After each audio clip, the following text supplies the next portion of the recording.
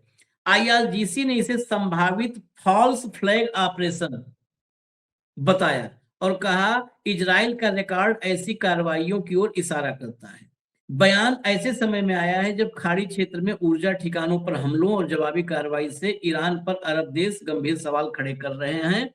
अब इसमें महत्वपूर्ण सवाल ये है, ईरान की बातों पर क्यों हम ईरान से, ऐसा तो है नहीं कि कोई रिश्तेदारी है, क्यों इतना हम गंभीरता से उस पर विचार करने के उस पर आते हैं बिंदु पर? क्योंकि ईरान जब हमला करता है, ईरान ने जब गैस फील्ड पर उसके हमला हुआ, उसके बाद ईरान ने नाम के साथ जारी कर दिया कि अब यहां हमला करने जा रहे हैं, सावधान रहो भाई, हम करने जा रहे हैं। वो जब अटैक भी कर रहा है जहां पर, तो उस अटैक को वोन करता है वो कि ये हमने किया है, हम जिम्मेदारी ले रहे हैं। और कई बार हमले बात नहीं, हमले से पहले, अक्सर तो हमले से पहले बताता है कि हम यहाँ पर हमला करेंगे। इजराइल तक में उसने कह दिया कि हाइफा और तेल अवीव में नागरिक जो है वो सरकारी प्रतिष्ठानों से दूर रहें, क्योंकि हम उन पर अटैक करेंगे। तो इजराइल जैसे दुश्मन, जहां पर वहां का एक एक नागरिक उसका दुश्मन है, वहां तो अलर्ट कर रहा है।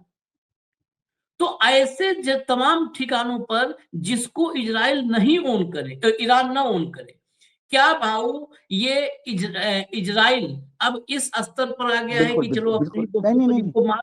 देखिए, everything is fair in love and war कहते हैं, प्यार और युद्ध में सब कुछ जायज है। तो अब मैं आपको फिर एक, परसों के दिन जो हमने वीडियो किया था या कल किया था, जिसमें आपने इस थ्योरी को बिल्कुल सामने रखा था, मुझे याद है कि जब अमेरिका में ड्रोन घूमते हुए दिखाई दिए उनके आर्मी बेस पे, जो डिफेंस मिनिस्टर, पेंटागन चीफ और उनके जो विदेश मंत्री है, उनके घरों के ऊपर ड्रोन का झुंड दिखाई दिया। उसके बाद अमेरिका में व्हाइट हाउस में बहुत तगड़ी मीटिंग हुई और ये हो गया वो गया। वो ड्रोन कहाँ से आए और कहाँ गए अभी किसी को पता नहीं। तब लारीजानी के एक वक्तव्य को आपने कहा था कि लारीजानी की हत्या के पहले 2 दिन पहले उसने एक वक्तव्य जारी किया था कि 9/11 जैसा कुछ कांड अमेरिका स्वयं अपने ऊपर कर सकता है ईरान को बदनाम करने के लिए। मैं उसी का एक्सटेंशन मानता हूं ये। मैं ईरानियन को इसलिए मानता हूं कि ईरान आज तक झूठ बोला नहीं। जो कुछ भी है उन्होंने उनकी यहाँ लगी हुई ऑयल फील्ड की आग को भी वीडियो जारी करके बताया कि हमारा इतना इतना नुकसान हुआ है। उन्होंने किसी नुकसान को मना नहीं किया। उनके यहाँ किसी की मौत होती है तो झूठ नहीं। मुझे बताइए, अयतुल्ला खोमेनी की मौत छुपा जाते तो ये भ्रम बना रहता कि अयतुल्ला खोमेनी मरे हैं कि नहीं मरे। नहीं, डेड बॉडी छुपा देते, बोलती कि वो हाइड आउट में छुपे। लेकिन उन्होंने अयतुल्ला खोमेनी से लेके लारीजानी तक हर एक की हत्या को एक्सेप्ट किया, बदला लेने का घोषणा की, उनका बाकायदा जनाजा निकला, कोई सेंसरशिप नहीं। लेकिन इजराइल यदि पूरे जितने भी आखाती देश है, जितने भी मिडिल ईस्ट के देश है, 7-8, यदि उनको ईरान के खिलाफ भड़काने का प्रयास में, तो देखिए अभी इजराइल को पैसा भी चाहिए आशीष। इजराइल, मैंने कहा ना, नेतन्याहू ने वैसा भी अपील किया है लोगों से कि पैसा चाहिए युद्ध के लिए और थोड़ा सा डोनेशन दे दो। ऐसे में हो सकता है कि इजराइल इन खाड़ी के देशों पर अपने ही हमले करके उसको ईरान के बताएं और उनसे प्रोटेक्शन मनी उगाए कि थोड़ा सा पैसा दे दो तो हम ठीक से लड़ाई लड़ें, हमारे पास जरा पैसे की कमी है। और जिनसे वो पैसा मांग रहे हैं उनके पास पैसा बेहिंता है, कोई लिमिट नहीं पैसे की। एक एंगल ये भी हो सकता है उसमें कि खाड़ी के देशों को डराओ कि देखो ईरान तुमको अब खत्म कर रहा है, ईरान को फाइनली खत्म करने के लिए हमको और ताकत चाहिए, थोड़ा सा पैसा दे दो। ये भी एक हो सकता है। और ईरान ने, इंटेलिजेंस ने क्लियर कट, जब ईरान सब जगह ओन करता है, डरता नहीं, अमेरिका को ललकारता है, तो अपने किए हुए हमले को क्यों छुपाएगा? खुला जो कर रहा है यही हर सबसे भाई मुझे बताओ, कतार में गैस एस्टेब्लिशमेंट पे हमले किए, उन्होंने ओन किया कि हमने किए? हाँ, उन्होंने एक लिस्ट जारी की कि हम, मैंने क्या बोला उन्होंने, हाँ, सबसे बड़ा, विश्व का सबसे बड़ा। उन्होंने क्या कहा? उन्होंने तो लिस्ट जारी की कि इन जगह हम हमले करने जा रहे हैं और जनता को आगाह करते कि यहां से दूर रहे। जो बोल के हमला करते हैं, कुछ हमले उन्होंने कहे भी नहीं, करे भी नहीं। यदि उसका बिल फट रहा हो ईरान के नाम से तो उन्होंने पहले ही इंटरनेशनल कम्युनिटी को आगाह किया। और इजराइल किसी भी हरकत पे उतर सकता है। इजराइल को कोई नैतिकता और कोई मानवीय पहलू कुछ भी नहीं है इजराइल को।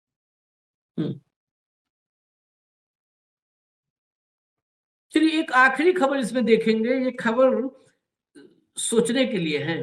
लाइए खबर। जहाज कुछ कुछ निकले हैं।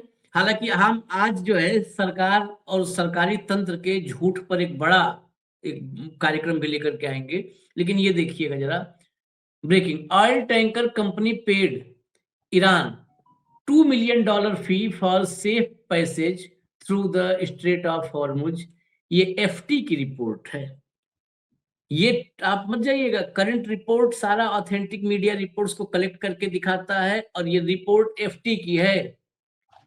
दुनिया में जो ऑथेंटिक जो है मीडिया फाइनेंशियल टाइम्स है और तेल का मूवमेंट, शिपिंग, ये फाइनेंस में ही आता है, तो उसको अच्छी तरह से ट्रैक करते हैं। तो आप समझ जाइए $2 मिलियन। अब ये एक्स्ट्रा लॉजिस्टिक का खर्चा हुआ, टैंकर का भाड़ा, इंश्योरेंस और $2 मिलियन टोल या वॉरसेस। ये अब जो डंका बजाने वाले हैं जरा उनके बारे में भी सोचिएगा। हालांकि डंका भी फर्जी है। अब क्या कहें, अलग कार्यक्रम लाएंगे। कांदला पोर्ट से, दीनदयाल पोर्ट से एक ट्वीट करवा दिया। मैं फिर भी बोल ही देता हूं, नहीं खबर मन में रुकती नहीं। दीनदयाल पोर्ट से 13 तारीख को ट्वीट करवाया कि 22 वेसल्स 72 घंटे में आ रहे हैं, हम उनको रिसीव करने के लिए, स्वागत के लिए तैयार हैं। ये कोई प्राइवेट काम नहीं है, दीनदयाल पोर्ट से ये ट्वीट हुआ, ऑफिशियल ट्वीट सब मेरे पास है। 22 वेसल्स 72 घंटे में, 13 तारीख को, 13 को, तारीख कितनी है आज, कहाँ है 22? 19 वो 22 वेसल्स कहाँ है, गिनवाओ। 13 तारीख से 72 घंटे, 15 तारीख, 16 तारीख, 17 तारीख। वेसल्स लोड है, वेसल की कल हमने लिस्ट बताई है एक कार्यक्रम में, कितने वेसल्स कहाँ रुके हुए हैं और उन्हें परमिशन नहीं है निकलने की। उसमें ऑयल है, एलपीजी है, एलएनजी है, कुछ केमिकल्स है, कुछ गुड्स है, कंपटीशन है, कोस्ट पे है, कुछ वेस्ट कोस्ट पे है। कंपटीशन ये है कि चलो युद्ध काल में झूठ बोल रहे हैं इजराइल अमेरिका, युद्ध काल है। हमारे यहाँ तो अमृत काल 365 दिन का चल रहा है। अमृत काल मतलब है नहीं, जब तक अमृत काल चले। 2014 से हमारे यहाँ झूठ काल ही चल रहा है। झूठ बोल रहे कौवा काटे। विठल भाई पटेल ने लिखा था राजकुमार के राज कपूर के फिल्म बॉबी में।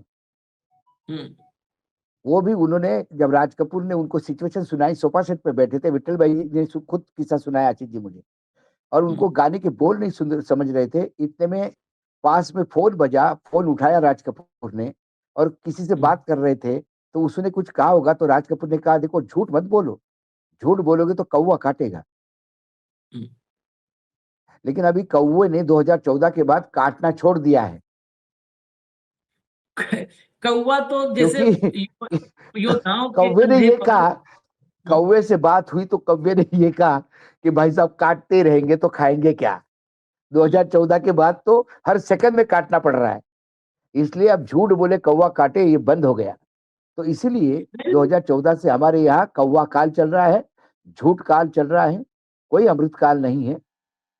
और झूठ के भरोसे हम, वो मराठी में कहावत है, एक बोलाचीच कड़ीन बोलाचाच भात, मतलब थाली सजाई है, थाली खाली है, लेकिन बस यही भात समझ लो, यही दाल समझ लो, यही रायता समझ लो, यही सब्जी समझ लो, बोलना ही तो है, थाली में परोसना थोड़ी है। अरे ऐतिहासिक योद्धाओं को देखा होगा आपने, कई फोटो ऐसे मिलते हैं कि कंधे पर बाज लेके चलते थे। बाज लगे आज ये जो हमारे योद्धा हैं, कंधे पे कौवा बैठे रहते हैं परमानेंट। क्या करोगे, ये भी योद्धा है, ये कौवा बैठे, क्या काटेंगे, कौवा साथ में चल रहे हैं लोग, झूठ बोलते। इजाजत दीजिए, फिर आ रहे हैं, अगर अगले बड़े अपडेट के साथ आ रहे हैं हम जल्दी। चलो, धन्यवाद भाऊ, बहुत बहुत धन्यवाद, नमस्कार।